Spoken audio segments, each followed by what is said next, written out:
Assalamualaikum warahmatullahi wabarakatuh. Selamat pagi anak-anak ibu semuanya. Bertemu kembali kita dalam pelajaran prakarya kewirausahaan dengan materi sistem pengolahan makanan internasional dari bahan pangan nabati dan hewani. Adapun kompetensi dasar yang akan kita bahas menganalisis sistem pengolahan makanan internasional dari bahan pangan nabati dan hewani berdasarkan daya dukung yang dimiliki oleh daerah setempat. Nah, adapun tujuan pembelajaran kita yaitu kalian diharapkan dapat menganalisis tahapan proses pengolahan makanan internasional dari bahan pangan nabati dan hewani. Kita masuk ke materi pertama, pengertian dan karakteristik makanan internasional. Apa sih itu makanan khas internasional? Nah, makanan khas internasional adalah makanan yang sumber-sumber bahan makanannya berasal dari negara tersebut dan mempunyai karakter makanan yang identik dengan negara asalnya. Nah, masakan atau makanan internasional dibagi menjadi dua, yakni masakan kontinental dan makanan oriental.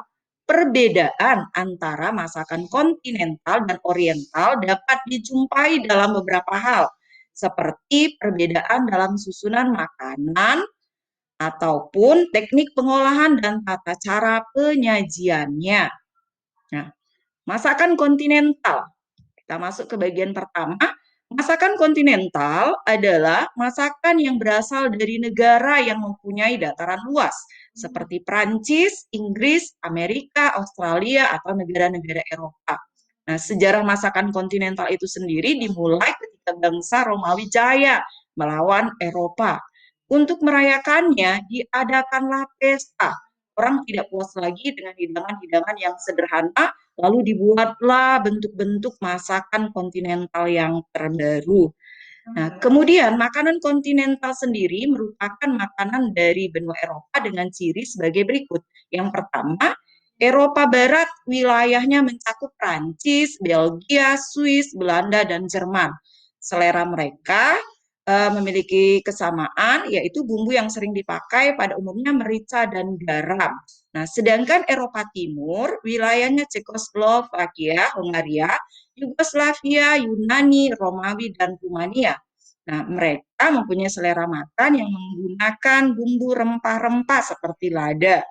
Sedangkan Eropa Selatan, wilayahnya mencakup Italia, Portugal, Spanyol. Selera makanan mereka umumnya berasal dari rempah pula, seperti pala, lada, dan kayu manis.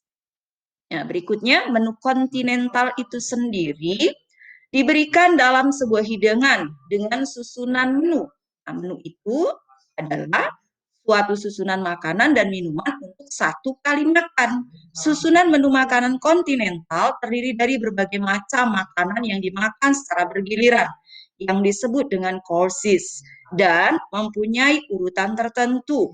Menu yang sederhana dapat hanya terdiri dari satu atau dua giliran santapan saja, tetapi terdiri dari bermacam-macam masakan yang disajikan berturut-turut menurut urutan yang telah ditentukan.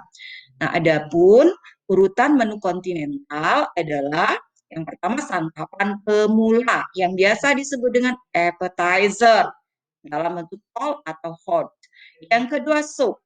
Nah, kemudian yang ketiga entry atau hidangan penyela, kemudian yang keempat santapan utama atau main course, kemudian yang kelima santapan penutup, dilanjutkan dengan keju, kemudian buah, kopi, dan diikuti dengan lager.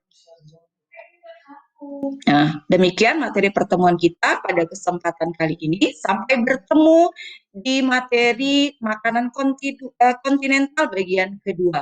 Terima kasih atas perhatiannya. Ibu ucapkan wassalamualaikum warahmatullahi wabarakatuh.